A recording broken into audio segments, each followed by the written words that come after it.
when we speak to vendors with customer experience solutions, they're talking about what they offer, what they are capable of. But in terms of what is actually gotten out of their solution, it's right. They talk a lot about the customer experience metrics. We've helped improve satisfaction, or creating the customer journey, which is, well, we can have a whole discussion about how that doesn't work.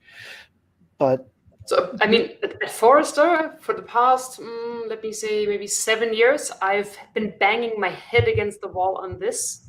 So like people in customer experience also have to bang their head at the wall sometimes for getting customer experience done, right? I've been trying to think about how we can make it easier for people in customer experience to make the case.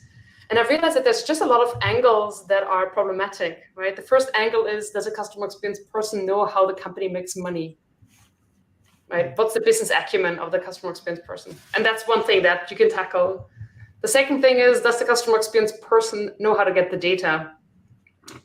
They might know what they want to do. They might know what they want to prove. Better customer experiences leads to business results, but they can't get the data because the company doesn't have the data. Because the CFO goes to the customer experience leader and says, you shall have a business case for this, or I will not grant any funds. And then the customer experience leader says, that's great. Why don't you give me a customer lifetime value calculation I can use in my model? And the CFO says, I don't have that. So there's this very weird thing going on with the customer experience leader being made responsible for making the case, but not really having the data that they need for that, right? And that's the kind of that second angle. And there's actually a third angle that I think is also interesting, and that is, any of these models have assumptions. So if you meet somebody who does not want to believe your model, they will not believe your model. So that's just the whole angle around how do you make them want to believe the model, because then they will. Yeah. And then that it's not about them. So, and I just think that these are a few aspects that each have a lot of depth to how to do this better. But that's my observation why customer experience business cases are hard to come by. The French would say, je suis désolé, but we do the intro again because as Marshall and myself are observing what is going on in the broadcast, it has started later. So as you have started seeing our broadcast, we welcome you again. And our guest today is Maxie Schmidt. Maxie Schmidt is very knowledgeable and will reintroduce herself in a quick run again as we now broadcast. And we have a lot of audience already now. And I apologize for pushing the wrong buttons. And I'm a master in that. I'm a master in that one. Now, Maxie, could you give us a hint, as we are so thrilled that you are with us, that you are the knowledgeable expert on things in CX we have dreamed of to learn for a long time.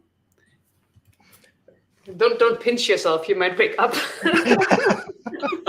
So maybe for those who didn't have a chance to hear it earlier, quick background. I work for Forrester Research. It's a research and advisory company. And all that means is that me and about 24 other people get paid to think about CX, think about trends in CX, think about how to help companies do CX better. And I, for one, lead the research on customer experience measurement and making the case at Forrester, making the case for customer experience at Forrester. And that's maybe where you joined the conversation. I was talking a little bit about that. But I also lead the research into the value for customer. So the kind of value that customers are getting from doing business with a company, not the other way around, the value that companies getting from doing business with a customer.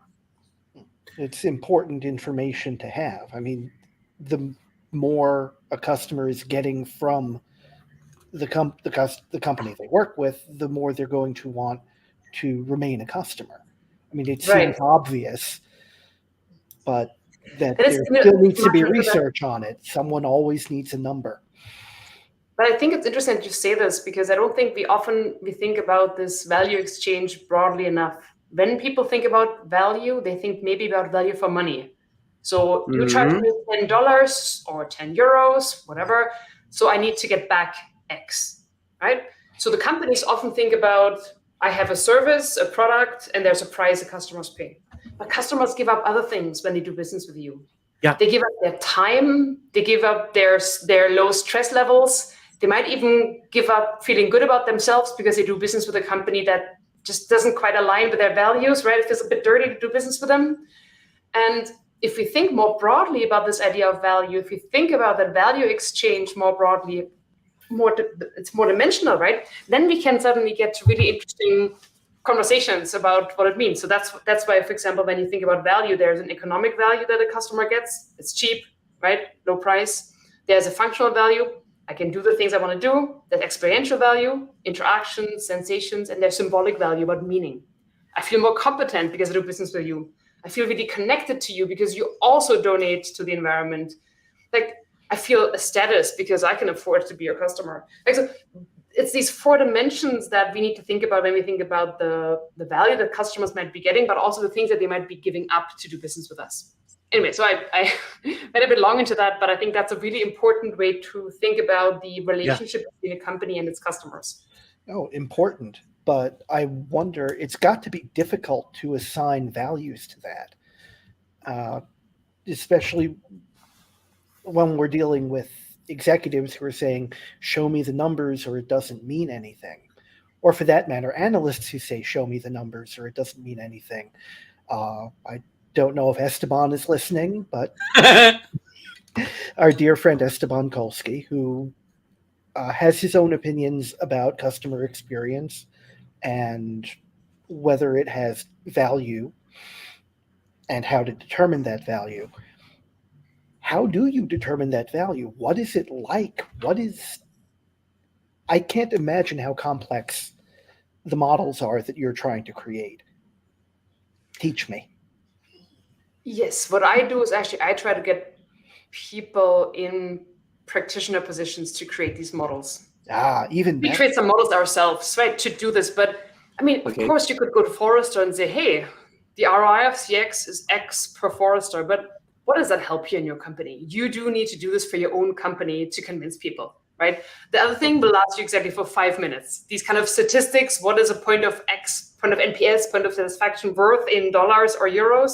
That's 5 minutes when you set up the CX program. And then you need to start to make the case yourself. And that's where we kind of got to a little bit earlier, and even back to the beginning, is that there's a lot more than just the data behind the business case. Right? There's a business acumen to understand how a company makes money. So which business metrics should I even be worried about? There's the actually getting the data, because most companies don't have the kind of customer level data about their spend or their behaviors that one could tie to customer experiences, customer experience scores. And the last thing is that in many organizations, there's a lack of belief that customer experience matters, which is quite interesting, right? Because if you try to sell to customers, the experience of the customer as they interact with you naturally matters. But if there is people who don't believe that, they'll not believe any of the business cases you make. So you have to work on these 3 things, like your own business acumen, getting the data, but also working on a willingness to want to believe you to make that case. So I think it goes way beyond the modeling. The modeling might be the technical part of it, but there's a lot around that will make the difference between success and failure. No doubt. That's an important message. And I would like to jump back to the aspect of customer value and value to the customer, because there was only one colleague, Harald Henn, who draw a very interesting graphics where he showed these streams in both areas. And you were so kind to share with us some information on Marshall. You are jumping there? No. No, that was me. Okay. Accidentally made a change. And no problem. I just was looking to the graphics I was trying to quote, and the aspect is simply that if one has seen the flows where there is the value to the customer and what the organization grants from the customer. This is not always in a fair scaling. Yeah, and what I miss is that C-level people, which are very much focused to numbers, do honestly understand that it is a long-term investment. Can you help us a bit in the metrics they understand? Because you were very much in looking into some ROI aspects, and they are our customers at the end of the day if we are in a CX role. And God knows how we can get them. And now we could learn from you a bit more. Yeah. You know, I used the analogy once about a person wearing a T-shirt saying CX is so important. And that sometimes is how I perceive people in the CX role. They're coming with a banner, CX, CX, CX, I'm so passionate about it, it's important, right? And they're very much, they're telling others to be empathetic towards the customer, but they themselves can be more empathetic to their internal customers, as you just mentioned, Ralf, right? That's why earlier when I said, how does a company make money?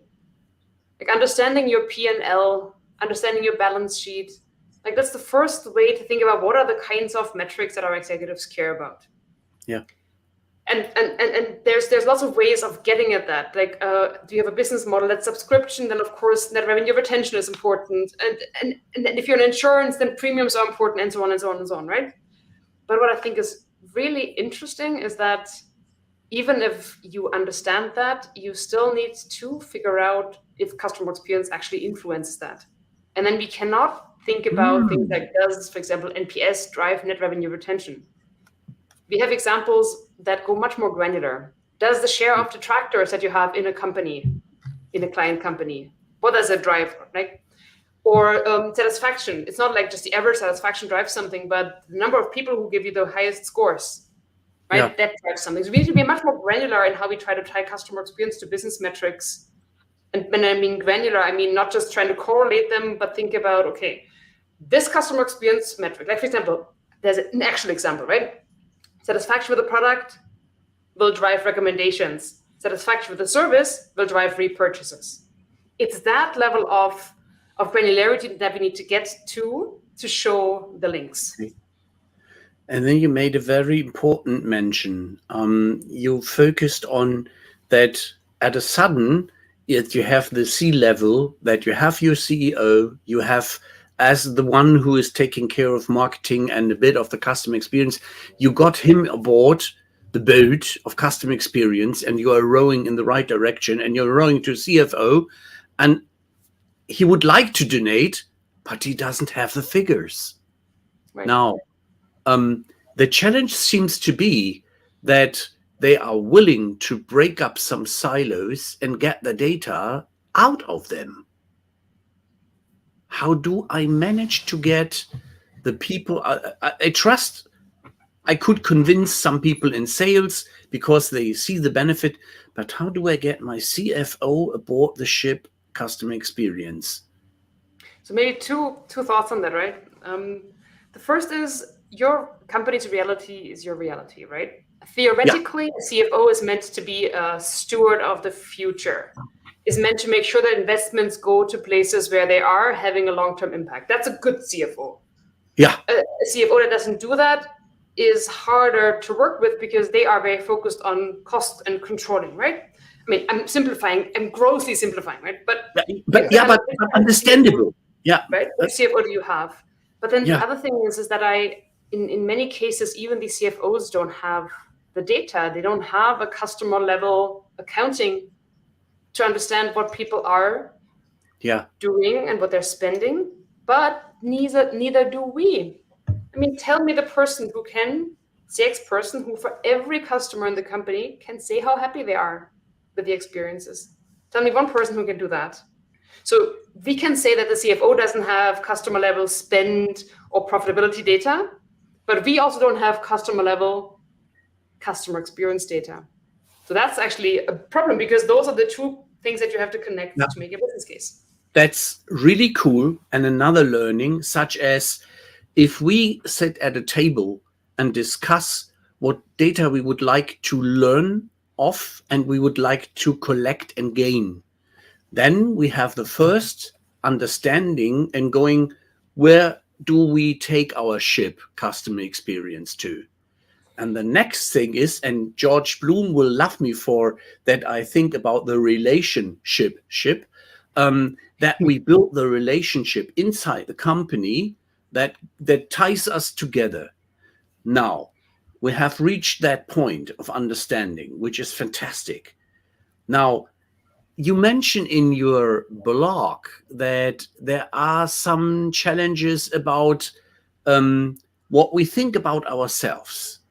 So your colleague said that 75% of people think they are customer-centric, customer experience-driven, and the customers, if you ask them, tell you between 30 to 35%. How can we bridge that gap? So our data says that 2 to 3% of firms are what we call customer obsessed. And it's the highest level of being focused on the customer, right? 2%. And that actually goes well with the share of companies where customers say they're getting good experiences. So when you look at the CX index benchmarking data that we do at Forrester, we measure experience quality. The share of companies who gets an excellent customer experience score is 0%. And what I think what you were getting at, Ralph, is that among people in customer experience, like customer experience leaders, when we ask them, like your executives, are they just paying lip service to customer experience, or are they actually committed and act that way? 70% or 71% said that no, our leaders are committed and act that way. And I found that just so startling that the inside perspective of a customer experience person who is banging their head against the wall every day is that, yep, my executives are on board, but the companies, based on our assessment, aren't customer obsessed, and customers, based on our assessment, aren't saying that on average companies giving them excellent experiences. So there is something that we in customer experience are overlooking here, right? So my hypothesis is that we believe too much in what leaders say about wanting to be customer-centered, and we don't look enough at the behaviors that show us that they aren't. Like when they hire or promote somebody who has achieved certain business goals, but went over dead customer bodies. And it's maybe not the, sorry. Yeah, I perfectly understand, such as I rip him off, I strip him off, I rip him off, I strip him off, I don't do him any good, but I have the money and he has the problems. That is one perspective I honestly do not want to see. But those people are getting the bonus because they met their goals. Right. Yeah? And that's interesting, right? So if I told you that I'm not a smoker and you see me smoking cigarettes all the time, you're like, something isn't quite fitting, right? So this is the same thing. So the leadership says to people in CX, or people in CX think it, that yes, customer, it's important to us. At the same time, they smoke. Right? They say, no, we need to do the decision now. We don't have time for research. Yes, this person gets promoted, and so on and so on. Many ways that they smoke when they say that they're actually not smokers. So that's the kind of thing that I think we as in the CX profession need to get really good at looking at for two reasons, right? First reason is, where do you want to start your job in the CX role? Can you please find a place where you will be successful? And we actually created a leadership commitment checklist. It's on LinkedIn. You can look for my name. You'll find that it's free, right? But if you use that in your own hiring process into a CX role, chances are that you might get into a company where you can actually make a difference rather than being annoyed and leave after 2 to 3 years. And the second is, of course, you should use this with your existing executives. And if you can dare, then try to get them to take this test, try to get them to ask their direct reports to do that leadership checklist. Cool. To reflect a bit on, to mirror their behaviors and figure out how customer centric or how customer centered are they really. Yeah. Would you do us a favor and share afterwards the links so I could put them in the comments? As you mentioned, your LinkedIn profile as the way to go to, which I embrace and encourage everybody to do, as that was one of the steps where I found this silent video where you were telling some information and some story and sharing. And it is also did in one of your blog entries on the Forrester blog that you were making it very precise, such as do not fall into a trap and lie to yourself. Right. And these 3 lies, I would like to step in again because you touched them already, but I would love to elaborate and let you elaborate a bit more on such as lie 1. Okay, so lie 1. We understand customer journeys and customer goals. Yes. If I got €5 every time somebody used the word customer journey, I'd be pretty rich. If I got €10 for every time somebody used the concept in a way that doesn't quite describe what it is, I'd be really rich. So it's a term that's gotten so well used that what happens with every term that gets well used, think about agile, for example, it gets used in a way that's not right. And I think it's really important that, especially when you're in a customer experience role, you make sure that the people in the company are talking about customer journeys the way they're supposed to talk about that. And that is about a customer goal. So when somebody says, for example, advocacy as a journey, advocacy is not a journey, it's a company goal, right? A journey has to do with a customer goal. And so I've observed a lot of that kind of thinking in organizations that everybody talks about journeys, but nobody talks about it in a way that's actually oriented around the customer and their goals. And I love to share the mentioning from Lynn. Hello, Lynn. Lynn Hunsaker is sharing with us that CX management is at least 50% internal alignment to customer issue prevention. Most CX work, from her perspective, seems to be focused on quick wins. As we just mentioned, we have a similar impression, and it's disconnect between strategic culture change, which is needed, versus the touchpoint obsession. You know what, Lynn, I think that's so that quick fix land. But you know what? We're in quick fix land because we constantly think we need to prove why we need the budget right now, right? So you want to prove that you need a budget, you need to show a quick win. If you focus too much on quick wins, you have no time for any strategic projects. Plus, strategic projects are long-term bets, and they often lose out against the short-term greed of getting a business metric met, right? So I couldn't agree more with that statement. Can I add something though? Please do so. Awesome, I show it again.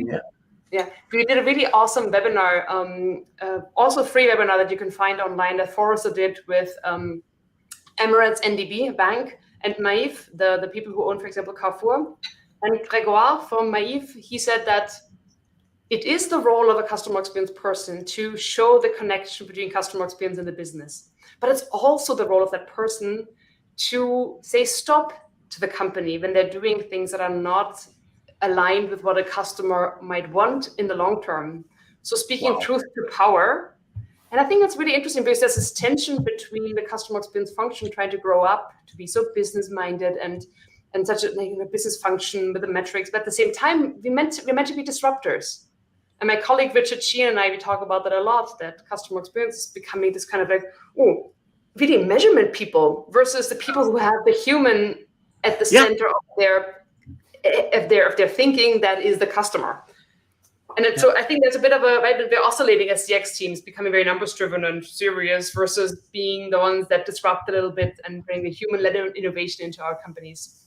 And we have to find a good balance between those two rather than just being one or the other. I very much applaud this approach because it shows again that empathy is needed. Empathy for the customer, empathy for the internal mates and team members to understand why they are in that ride they just have taken, and that one should keep in mind not to jump over to, as you called it, what I love, quick fix land. Yeah, because if I chase the wrong targets, I'm lost in the long tail. Yeah, and I would like to see a better understanding how valuable my investments are. And my investments are not only intellectual property and my warehouse, but my people are my asset. And if I lay them off, I am going to hell. And trust me, what I, as not as having the large abilities and the resources of an Forrester, but I foresee here, if I look to the small and medium enterprise market in Germany, Switzerland, and Austria, that there are challenging time after 2 pandemic years are ahead of us. And our viewers know me as somebody who is speaking a plain language. I'm afraid the shit not has hit the fan. It will just hit the fan next year. Yeah? It's on the way. It's on the way. And even that I would love to see more empathy in action, to take that headline from a book from Dr. Natalie. But also what I see is there is an intention on one end that people would like to implement more CX in it. And at a sudden, the project is stopped. And your organization, your company did some research this year where they found out that at a sudden, some of the CX initiatives are either driven to a lower, let's say, level of importance, or even stopped. Are there any explanations? Maybe. So maybe I'll add to that a little bit. What we've made Please. is a prediction that this will happen more this year, that many customer experience programs will either lose their influence and or be subsumed into other parts of the organization and or being stopped. Like if you look at LinkedIn right now, you can see at least one post of a CX team of a bank where the person said we were disbanded. Right? And the reason why we predict that this will happen more is that we don't see a lot of people in customer experience being able to tie what they do to some kind of impact. It goes back to what we just talked about, right? I think only 46% or so of them can make a business case for a CX project. Oh. But what I think is even worse is that CX is becoming more and more into this role of kind of owning CX. How would a function that often lives at a middle management layer, how can it own customer experience? It's really a company-wide attitude, mindset, culture change, metrics need to change. So that they might be a center of excellence that can help with how to transform towards better customer experience, but the work has to happen in the whole company. And then you see people in customer experience being accountable for the customer experience metrics of the company. Why would they be accountable for that, right? It's kind of this very, very odd thing that we want to do customer experience, so let's give it to somebody in the customer experience team to do that customer experience thing, right? I think that's the problem currently. We're seeing a decision whether customer experience becomes a broader thing finally after 20 years, or whether customer experience teams are giving up or being told to give up because they just don't have any influence. It seems to be a question of, does the customer experience effort in a company live in a particular part of that company, or is it limited to that part of the company? Exactly. Right. And I take up that as Lynn exactly went on that departmental view, such as to put in a shirt, properly reading Ralph should help. Short-term wins is a sales department responsibility. I think we agree on that one. Why should CX be an add-on to sales? And her suggestion is to refocus executives on the CX annuity. Okay, sorry. I have to understand that. Prevent recent recurrences of relevant customer issues and redirect those funds forever to higher value efforts. This sounds like a splendid idea. What do you think about it? I don't know why short-term wins is a sales department responsibility, but what I'm reading into, Lynn, what you wrote, and feel free to correct me, is that if everybody in the company had the customer in their mind as they're making decisions, we wouldn't have to fix problems at the rate that we have to do currently. Right? And I think that's we are often taking the quick route to a decision. Yeah. So for example, people are like, I really need to make a strategic decision about these products. Can you please put a survey into the field tomorrow? Oh, I can't design a survey until tomorrow. It won't be a good survey. It doesn't matter as long as we have the data to make that decision. That's a conversation that happens across the world right now, right? And so it's these kinds of things that we do. We try to be very quick and we don't play the long game. But what I also think is that there are companies, and we saw a case study from Michelle Morris when she was still with Crow Howard, the consulting firm, the accounting consulting firm. She explained to everybody in the company, and not just explained, but worked with everybody in the company to figure out what are the kinds of behaviors, not that you do additionally to your day job, but that you change from what you do currently to help create better customer experience when you're in the front line. And when you're in the back office, how can you change your behavior slightly to help the front line create good experiences? That's the kind of thing that's really exciting to me, getting everybody to make decisions that are smarter and more customer-centered. Such as you take them aboard and help them to change their mindset by example and giving them good examples and make it easy to follow a road more towards the customer. Yeah, or like the problem in many cases, think about a typical car manufacturer. They're working with a dealership network who sells the cars. Now the dealership network gets told by the car manufacturer, so please sell these cars, don't sell these cars. I want leather seats, more. They have to do 20 things with each customer they meet. And also, by the way, there's a survey and be nice to them. So customer experience as the 21st thing that you're supposed to do. What Michelle Morris did so well is that she said, okay, here are the 10 things that you do every day. Can you do them a little bit differently to be more customer-centered? And I think this is the way to think about it, right? We currently, CX still, and I know I've been preaching this for the last years, but it's still being thought as the additional thing that we do, as opposed to being the heart of how we interact with customers and how we create products and services. That fits nicely with Lynn's further comment that we do not, or we should not take the road to call it a program. We should make it an attitude. We should get it in our mind, such as what do I have for a benefit if I have here 4,000 horsepowers and above here no light is starting. Yeah. If there is no lightning and inspiration, then all the power we put in to force something off the road or get the rubber on the street is not help for a long time. So attitude. Yeah. Yes, that's what I meant. It's a company-wide effort. The customer experience person, as Lynn also said, can coordinate it, should coordinate it, but also needs to be at a level where he or she can coordinate. And that is not at a director level.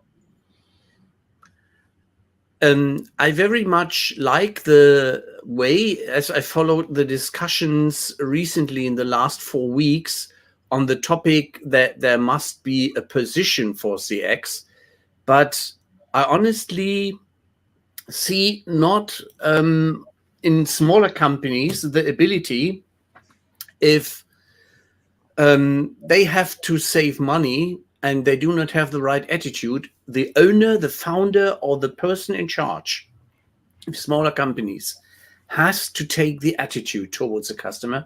Elsewise, there is no beef and no benefit in naming somebody as the responsible person for CX, for a program, Yeah, the because chief it will not work. experience officer. You know, I've just appointed my neighbor to our chief exercise officer, because we as a family, we don't exercise enough. So now I have a chief exercise officer who shall coordinate that we all exercise enough. That's exactly what we do with CX, right?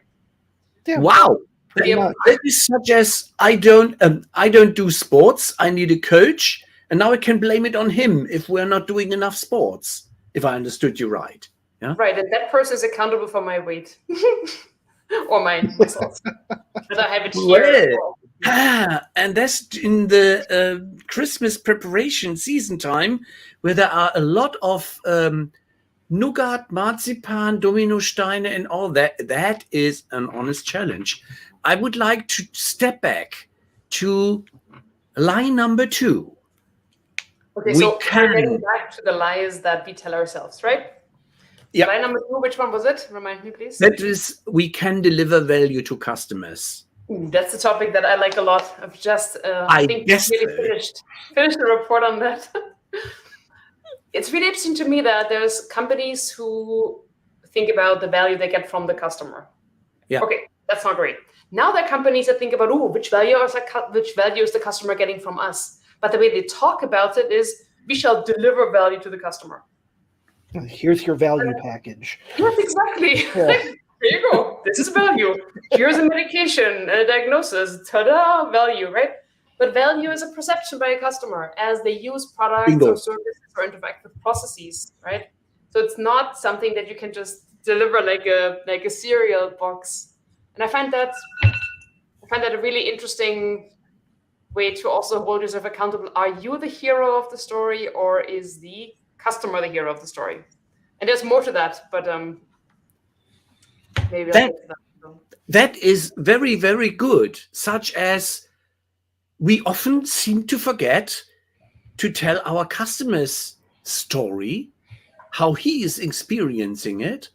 Yeah, because that is one of the Thomas Wibbenite points. We're not talking about customer experience. We cannot create a customer experience because we are not the customer. We do not know in that moment what the customer is feeling, thinking, doing. Yeah, I mean, we might know what we feel, think, or do, but we aren't causing that. We are creating products, services, processes, and the customer is having an experience. Same with value. We're creating products, services, processes, and the customer is either perceiving value or not. But you know what I think is even worse? And it's quite interesting, especially here in the DACH region. There is a pretty advanced school of thought around Manfred Brun, who used to be a professor and has a consulting company, but also some guys, ladies actually, from the Hanken School of Economics. That's a part of that Nordic School of Services Management. They've always been really advanced in customer experience and service management topics. And also, funnily enough, I'm kind of talking about these same things, is that the customer itself is at the center of, I call it the value network. Like all of the different people and organizations and companies that a customer works with to accomplish a goal. Yeah. That's the customers at the center of the value network. And the company that we are, like our company, is one part of it. And sometimes not even a main part. I mean, sometimes we're the main provider there, but sometimes we're just some adjacent provider. I think if we all take more care to think about customer journeys and goals and the value networks around them, we can much better understand the part that we play in these value networks, very small, and we can potentially play a bigger part in them because we help the customer coordinate the value network. And a brief example from real life, DBS Bank in Singapore, a customer who wants to buy and sell a car has to interact with a bank, a buyer, another potential buyer. They have a car review site. They have maybe a person that looks whether the car is okay that they're buying or selling, right? All of these different people they have to work with. It's a lot of work. So DBS, that bank in Singapore, is already a trusted partner. So they're one of these in this value network, right? They're the bank that you work with. So what they thought was, how could we help the customer coordinate that to make it easier? So they created a sort of platform where they cooperate with a marketplace, car marketplaces for reviews, where they help a customer to exchange documentation as they're buying a car. So now this company, who's really only a small part of that overall value network of buying a car, takes on a more coordinating role to make sure the customer gets more value from this. And that's what I mean by value networks. And that's how we have to think about in customer experience and even more broadly when it comes to customer obsession, right? That kind of getting a company being really putting the customer and the value that they're getting at the center of their leadership, operation, and strategy. This relates back to what Lynn said, and to a broader sense, what goes on in CRM in general. You can't think of it as a program. It has to be part of your company's DNA. Like with CRM is not your sales automation. It's how you approach your relationships with your customers. It's people, it's process, it's technology. It's so unfortunate that we forget that sometimes. You know what, Marshall? I come from that tradition, like an academic tradition, where I got my my master and my PhD was at the first German Department for Services Management, Professor Bernd Strauss. And one of the first slides that I ever saw in his thing back in 2001 was CRM is not a technology. Bingo. Right, and I think we've gone that way, and we're actually going this way again. So CRM was meant to be a relationship management, then it became the technology, and now CX is the same. You see so many vendors who are in the CX market selling customer experience management solutions. When they do a small part of what a customer experience customer experience team has to do and coordinate, but we're kind of, because technology is an easy solution, many people think, we're getting into this market where we have CX is a technology, when really CX is how I perceive experiences as a customer and the set of things I need to do in a company to make those experiences come to life. So true. Yeah. May I step back to the favorite 3 lies and come to lie 3? Please do. Because we have had the opportunity that delivering the value to the customer comes with that challenge we had touched earlier. Our metrics are aligned with the customer, or focus on the customer, such as we just found out what metrics exactly? Yeah, if I don't have them. So please elaborate a bit on line number 3 towards ourselves. Our metrics are aligned with the focus on customers. I told you earlier that I lead the research on customer experience measurement. So for the past 10 years, I've done that job. And I don't know, in year, I think 2, maybe, it occurred to me that the metrics tell you whether somebody's smoking, even though they're saying they're not smoking, right? Because metrics are how people get measured. Metrics are what people talk to. Metrics are easy to use in performance management. Metrics are kind of the most obvious, if you will say, the tip of the iceberg of the lack of customer orientation of a company. Yeah. And then you think about the metrics that matter. We have several studies for that. Actually, in B2B, for example, even something like B2B buying. Lynn was mentioning sales earlier, but in the buying journey, only 2% or so of the metrics, or was it 10% of the metrics that people look at, the marketing sales dashboards, are about the customer and the value that they're getting from the buying journey, right? So, and that's just one example. There's a lot of examples where we focus on the revenue we're making, the value we're getting from customers, the price premium that we can get. So we're focusing metrics a lot on how we extract value from customers, and there's relatively less on measuring how we help the customer get value from doing business. What we deliver, honestly, yeah. No, we don't, right?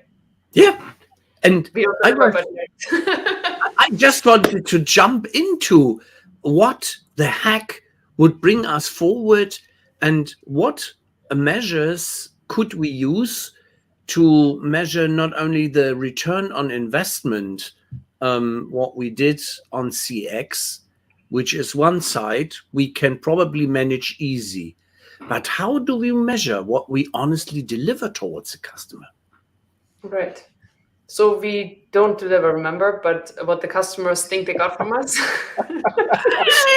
Okay, put it that way. Such as, if I don't ask him, I honestly will not know what he feels, thinks, and I just observe that he is quitting the touch point, or Right, he is right. leaving the website, or he leaves a basket not bought, in my Right. e-commerce shop.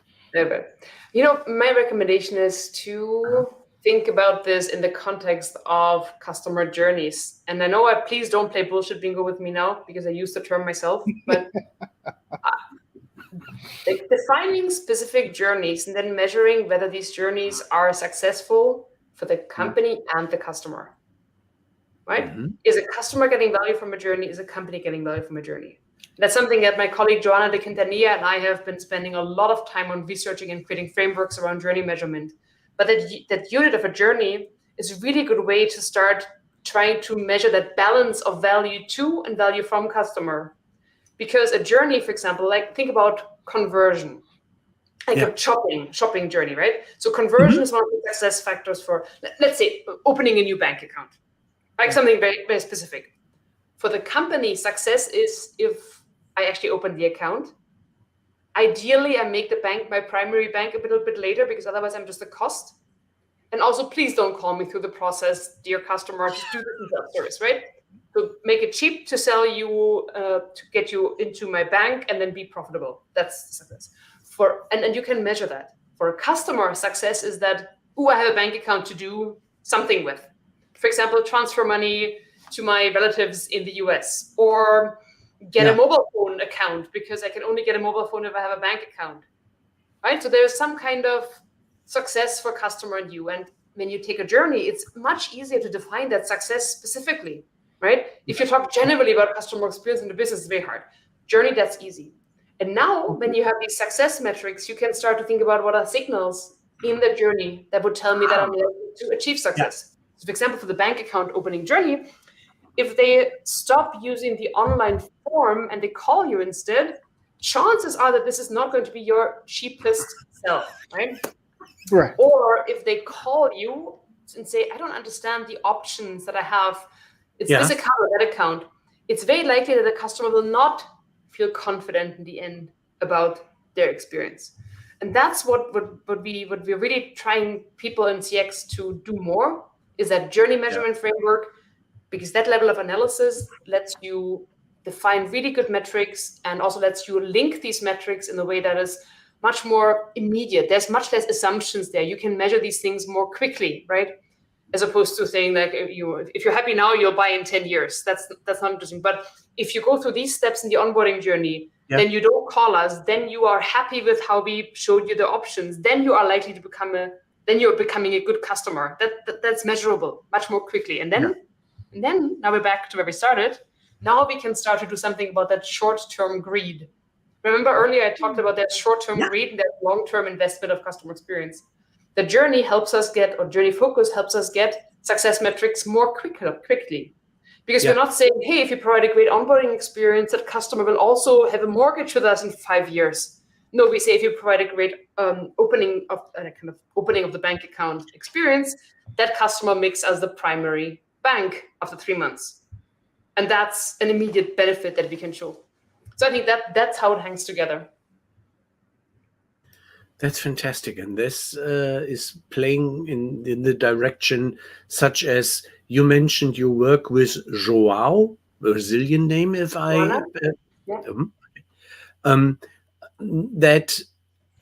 is that only for clients available, or is there some tidbits which our audience might find with a little help of you as well? You know what? I'd be happy to share a link, because we were so excited about it. We, of course, blogged about it. Yeah. And there's stuff out there. So I'd be very happy to share that so we can provide it afterwards. But also, as I said earlier, like analysts at Forrester get paid to think about these things and help companies do them better. So Forrester needs to get paid to pay the analysts. So some of it will be behind the firewall. I'm not saying anything against it. I live by consulting people like you. But I said also, I learned that a lot of getting the typical fish and the fisherman and what's on the hook, what is liked by the fish. That I like to tease people a bit to get the right appetite, and then they find the people who sponsor the analyst's work at a decent. You know what? I'll continue that analogy, and then the analyst can help them by teaching them to fish, rather than giving them the fish itself, which is what I think we started out with, saying that there's much data about customer experience and the ROI of customer experience, and that's cool data, but that's only the fish, right? You need to understand yourself for your own company, what customer experience, what the impact of customer experience on the business is. You need to learn to fish yourself. Yeah, you need, I don't know the right word, you need the right coder, you need the right equipment, the fishing rod, the hooks. It has to work together. Right. Yeah, that's cool to play with that analogy a bit. There was also, what I found in LinkedIn quite interesting, a larger discussion about a chap who was elaborating on your customer experience report 2023 Thrive or Wither. The Doom report. And Maurice Fitzgerald, I found, and he was giving some quick sum up of such as 80% of companies do not consider CX to be an essential part of their brand identity. Maurice is a really, really, really comprehensive answer why people in CX aren't making the case. I agree with every one of these points. It's a super blog. So if you, like anybody who's listening, go to LinkedIn, look at his posts. Super. Just yes, yes, yes, yes, yes. Yeah, I saw your thumbs up and your comment, and I said, oh, I take this one for our little sheet to look in and start a bit on that. As I believe we have touched the fishing model. You love to teach people how to fish properly, in the right pond, which is also important. If you go for a dirty, dead lake, there is no fish any longer. Oh my God, that's such a great, that's a great extension of the analogy. If I remember earlier when I talked about the CX leadership commitment, the leadership CX commitment checklist, and how you should use it as you're getting recruited for new jobs, so that you avoid being in the company that's the dirty lake. I like that. Yeah, well, you would love the Corby kitchen model as well, as I developed on spot when we did a podcast with Norbert Schuster. I made the allegation with, just think about buying a kitchen. What do you need in a kitchen? What do you do in a kitchen? How do you serve your meals? And if you have a professional setup kitchen and you sell your meals, so you are in a delivery service, how do you apply all this? What do you serve? Do you only serve the dish, or do you create an environment where people feel welcomed, such as you have the right knife, forks, and all that, the proper glasses? Or are you not in the sustainability area and use paper, and all the nasty other stuff? Yeah, because paper and paper is fine. That is honestly so crazy if one starts thinking in the area where we have, like, what I used in earlier days is I built a house of CRM, such as the floors, the construction, the fundamentals, and you build a house, because it is something like configuring a car. You find a lot of people which can follow you, such the example with fishing. Even that I'm not an established fisherman, I know how to use a fishing rod. And if I am lucky and go to the right pond, I will have a success. then my problem will start. How do I kill the fish? Yeah? How do I make it eatable? Challenges. Yeah. Therefore, I need the proper persons, such as I had a friend in my school days. Now, if we take this to, we have learned about getting more onto the facts and figures and the right ones, that we can take the journey, that we should fish in the right ponds. That we could not appoint a chief exercise officer for our family. Chaka? That we should make sure we find out when our leadership is smoking, even though they say they're non-smokers. An important another one. So we have already a lot of findings. Just one jump back. Is there a difference in customer experience if we go for business to business, business to consumer, or business to consumer? Have you found out in your practical consultancies or in your think tank? Think tank, that's a really good view, because think tanks are often slightly we're a research firm, not a biased leftist or rightist organization. Detached from reality. I honestly thought as a positive word on. Thank you. Let's put it that way. A center of experience where there are a lot of knowledgeable brains making and hat banging, to use your words, in a way to find new results and how to make this explainable and followable to normal companies and users. Yeah. So first of all, customer experience is about how people perceive experiences, and that's B2B and B2C, right? Because in B2B, we also don't have like just desks and computers. There's people at those desks. So that aside, right?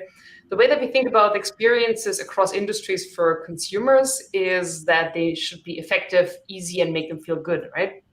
Now, something similar is true for B2B, but we do have a slightly more nuanced point of view. So when you think, for example, about SaaS companies, just one example from our data, it's still important that there's effectiveness, but it's also important that there's reliability.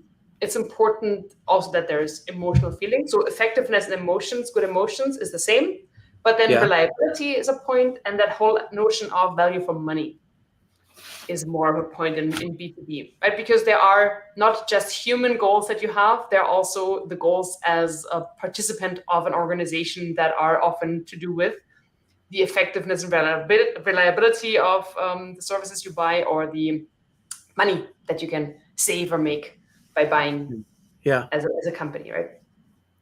And especially if you observe on a 5 years utilization period, and you see that the scissor is opening, that the SaaS model is still more expensive than the on-premises model.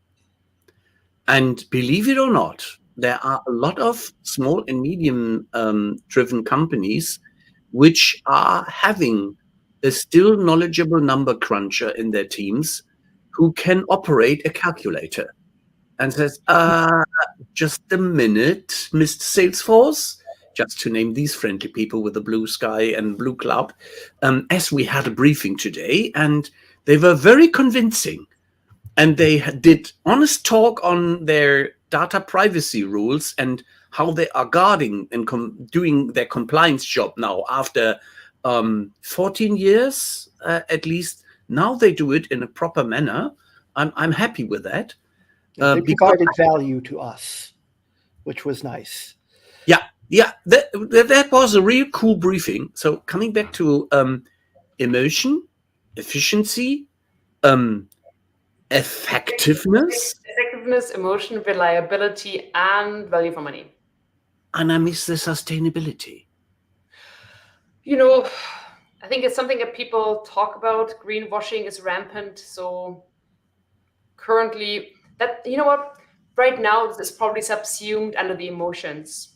So the emotions you feel that you're making business with a company that's sustainable makes you feel good, right? So getting to that. Yeah, for good emotion and for a good feeling, yeah, to address it. Fair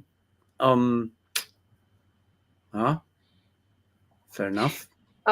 If Lynn is still there, Lynn, thank you for being in and listening.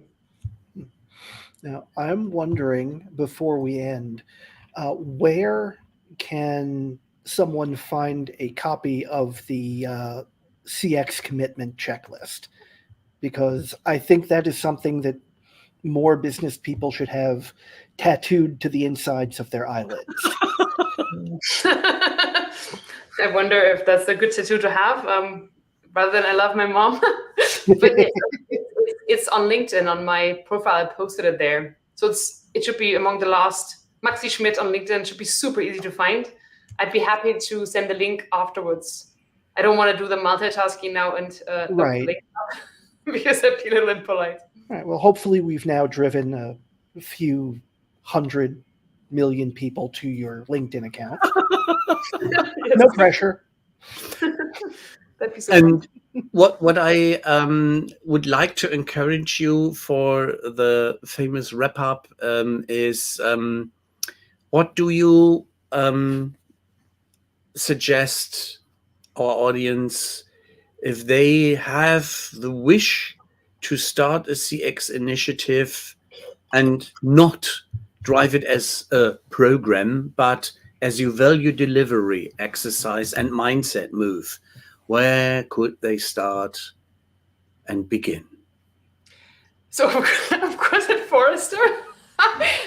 So I'm doing this, right? We do this research for a living for the past 25 years, but with their own mindset, right? Not thinking about it as an initiative. Watch your own language. Watch how you talk about it. Set the right expectations, and don't go to the wrong pond. Think about the company that you'll work for and what role and responsibilities you're going to get, and then think about whether you're happy with that. And that's the key advice. I often talk to people in CX, and what I want to advise them is, I think you need to quit your job.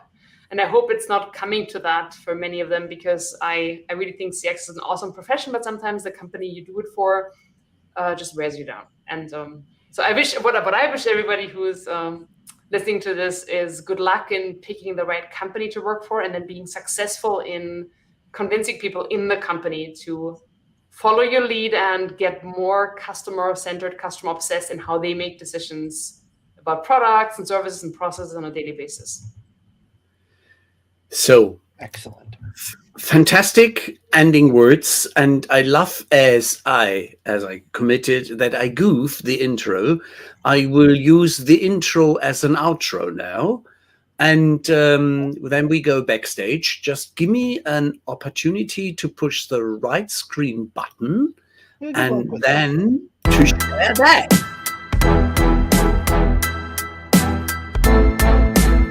Rolling the credits.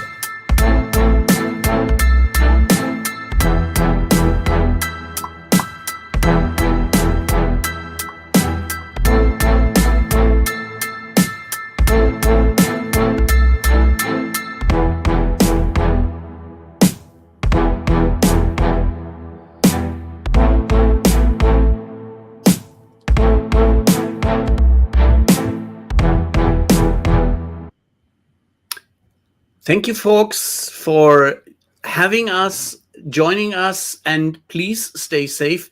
Thank you very much, Maxie, for joining us. And thank you for having me. Nice music, by the way. I like it. We will give the regards and the friendly words to our friend Thomas. Now we go backstage and look forward of everybody who is joining us with the positive spirits next Tuesday evening again. Hello, we must be going. Bye, everybody. I mean, if Ralf manages. Sooner or later, we'll hit the end button. I pushed the red button now that we are ending the broadcast, and that we go backstage. Everybody just reboot your